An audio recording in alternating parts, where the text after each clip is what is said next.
लाडकी बहीण योजनेसाठी निधी मंजूर, अजित पवार यांची माहिती.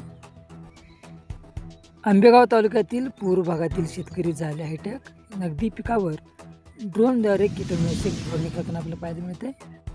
सोलापूरच्या भटकी रोड विमानतळावर विमान क्रॅश झाल्याची माहिती मिळताच अग्निशामक विभागाला देण्यात आली. अवघ्या 11 मिनिटाच्या आतमध्ये सर्व यंत्रणा विमानतळावर पोहोचली. त्यानंतर त्यांनी विमानतळावर जाऊन मदत कार्य सुरू केली.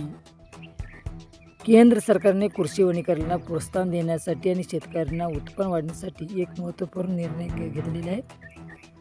मंत्रालयाने कृषी जमिनीवरील झाडे तोडण्यासाठी आणि त्यांच्या वाहतुकीसाठी नवीन मॉडेल नियम जारी केले आहेत. या नियमामुळे शेतकऱ्यांना आता कायदेशीर अडचणीशिवाय झाडाची लागवड व तोडणी आणि विक्री करता येणार आहे. शेतकरी मंडळी, सध्या राज्यामध्ये मालाला दर नाही तरी काळ्याची सेवा छातीत पाण्यात उभा राहून शेतकऱ्यांनी आपला कांदा वाचवलेला आहे. चंद्रशेखर बावनकुळे यांनी तालुक्यातील अधिकाऱ्यांना स्पष्ट निर्देश दिले आहे की घरकुल योजनेतील लाभार्थ्यांना 5 बरास रेती थेट त्यांच्या घरी पोचवावी असा आदेश त्यांनी दिला. वीज प्रति युनिट 1 ते 1.30 रुपयांनी मागणार महाराष्ट्र वीज ग्राहक संघटनेचा दावा.